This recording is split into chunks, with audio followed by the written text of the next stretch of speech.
knows. He's recently come into an immense fortune, left to him by Madame Gospoya, whose husband was a sugar profiteer under the old regime. They had an affair together once, I believe, and she refused steadfastly to credit the reports of his death. Where did the match take place? In Savernov's own flat. He's an invalid, as I told you.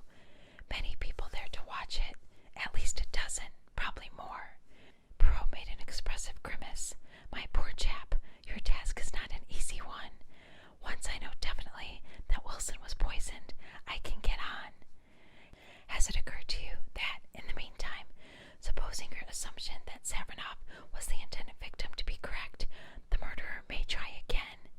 Of course it has. 2 men are watching Savernov's flat. That will be very useful if anyone should call with the bomb under his arm, said Perrault dryly. You're getting interested, Monsieur Perrault, said Japp with a twinkle. Care to come round to the mortuary and see Wilson's body before the doctors start on it? Who knows, his tie-pin may be askew, and that may give you a valuable clue that will solve the mystery.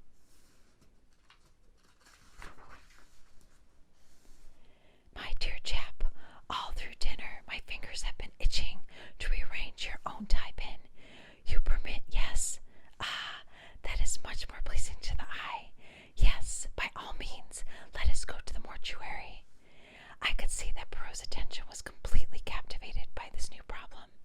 It was so long since he had shown any interest over any outside case that I was quite rejoiced to see him back in his old form.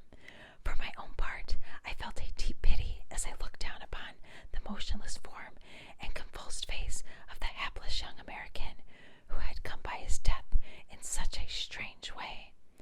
Perrault examined the body attentively. There was no mark on it anywhere except a small scar on the left hand. And the doctor says that's a burn, not a cut, explained Japp. Perrault's attention shifted to the contents of the dead man's pockets, which a constable spread out for our inspection. There was nothing much. A handkerchief, keys, no case filled with notes, and some unimportant letters. But one object standing by itself filled Perrault with interest. A chessman, he exclaimed. A white bishop. Was that in his pocket? No, clasped in his hand. We had quite a difficulty to get it out of his fingers. It must be returned to Dr. Savernov sometime. It's part of a very beautiful set of carved ivory chessmen. Permit me to return it to him. It will make an excuse for my going there. Ah, cried Japp, so you want to come in on this case?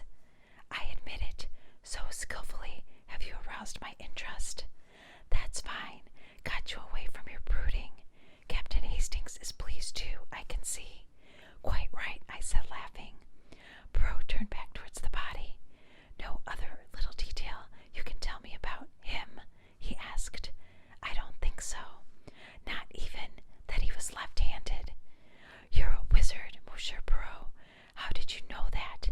He was left-handed. Not that it's anything to do with the case. Nothing whatever, agreed Perrault hastily, seeing that Japp was slightly ruffled. My little joke. That was all.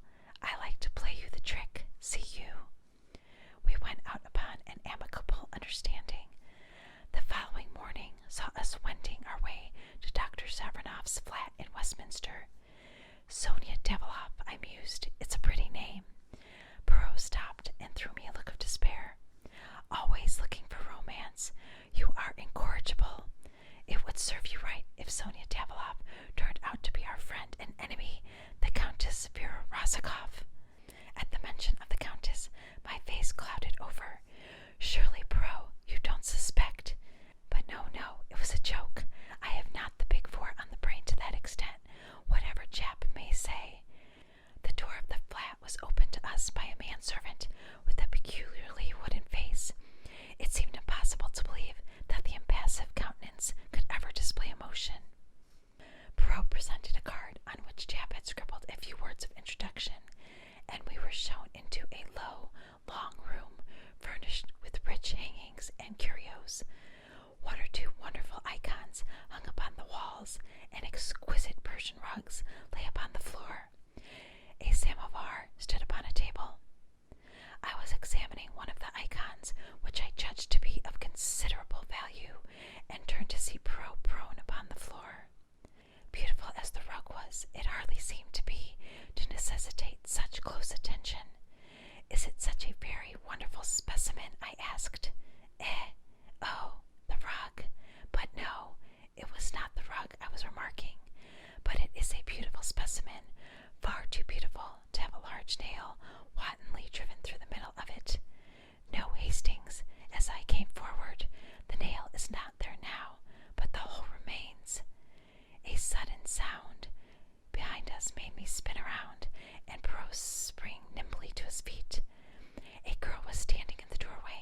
was Ivan who opened the door to you, and he has already said to me that, in his opinion, Gilmore Wilson did not die a natural death, that he was poisoned by mistake.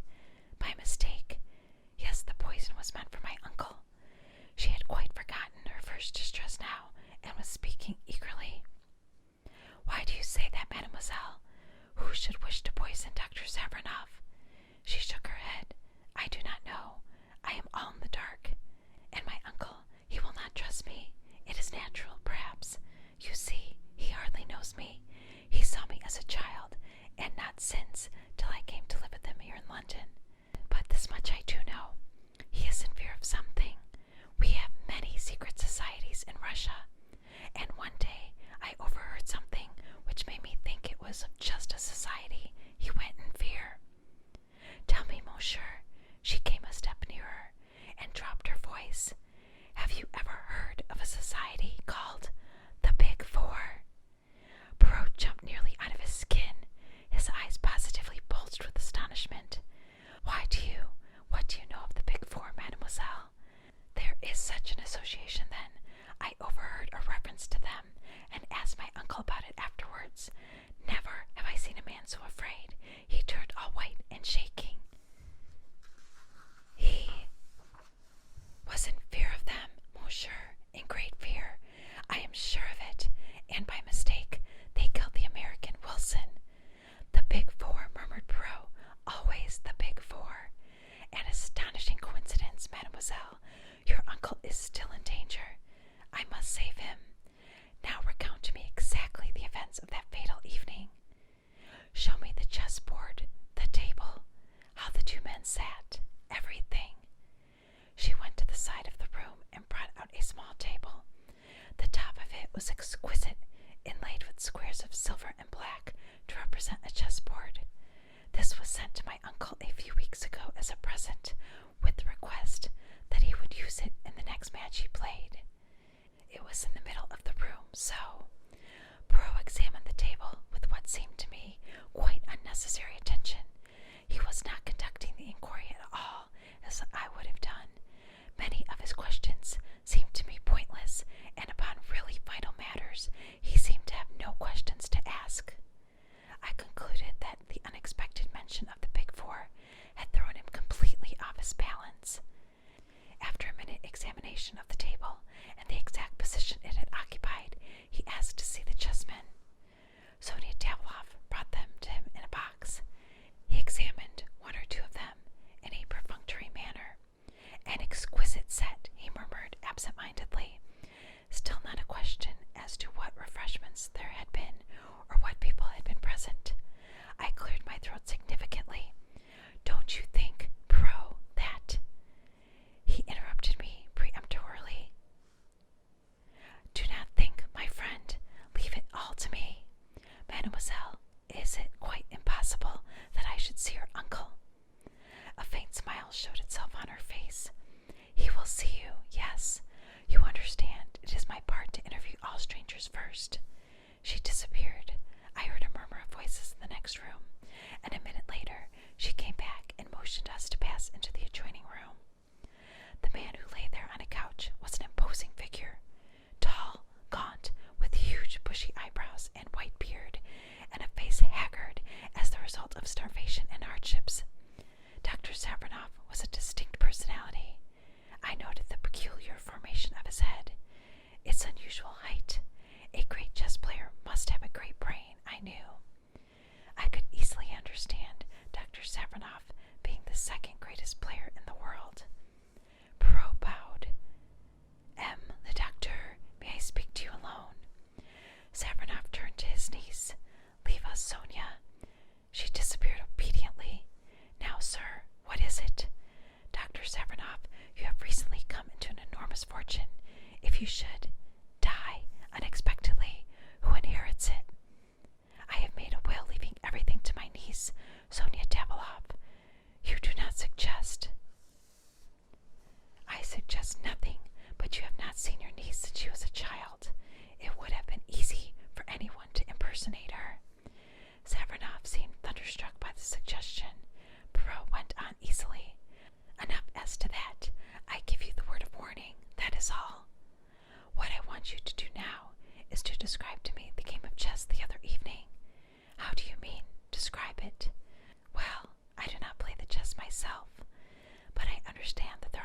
doctor's regular ways of beginning. The gambit, do they not call it? Dr. Savinov smiled a little. Ah, I comprehend you now. Wilson opened Rue Lopez, one of the soundest openings there is, and one frequently adopted in tournaments and matches. And how long had you been playing when the tragedy happened? It must have been about the third or fourth move when Wilson suddenly fell toward over the table, stone dead. Perrault rose to depart. He flung out his last question, as though it was of absolutely no importance, but I knew better. Had he had anything to eat or drink? A whiskey and soda, I think. Thank you, Dr. Savinov. I will disturb you no longer. Ivan was in the hall to show us out. Perrault lingered on the threshold. The flat below this, do you know who lives there? Sir Charles Kingwell, a member of Parliament, sir. It has been let furnished lately, though. Thank you. We went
surrounded. I recounted all this to Perrault. He merely stared at me as though he scarcely took in what I was saying. He held out the chess book. Listen to this, my friend. This is the Rue Lopez opening. 1 P-K4, P-K4, 2 KT, KB3, KT, QB3, 3 BKT5. Then there comes a question as to Black's best third move. He has the choice of various defenses. It was White's third move that killed Gilmer Wilson. 3BKT5. Only the third move. Does that say nothing to you? I hadn't the least idea what he meant, and told him so. Suppose, Hastings, that while you were sitting in this chair, you heard the front door being opened and shut. What would you think? I should think someone had gone out, I suppose. Yes, but there are always two ways of looking at things.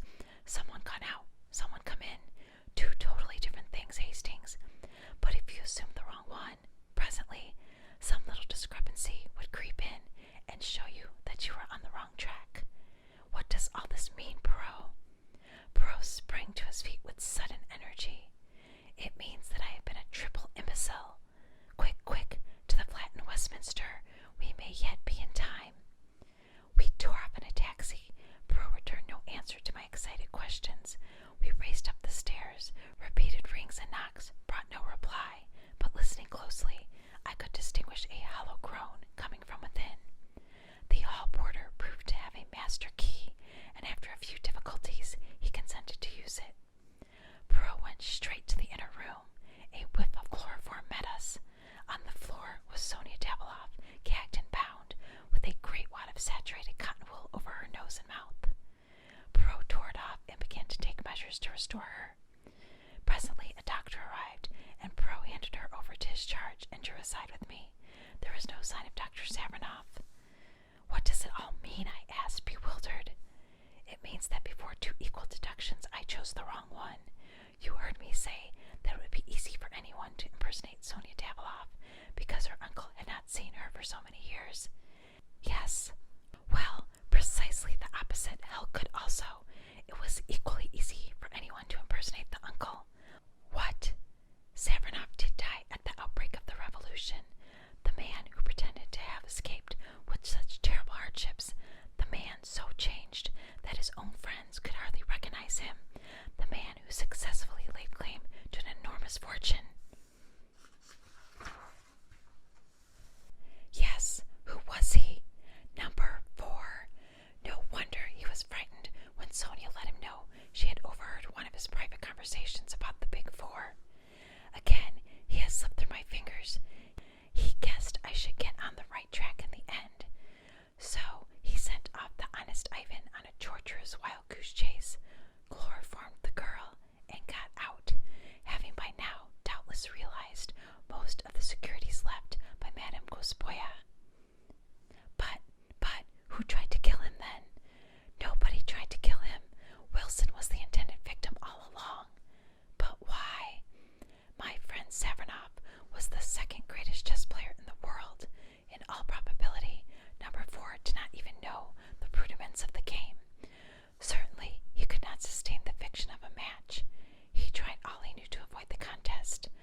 visualize himself as the professor at that match.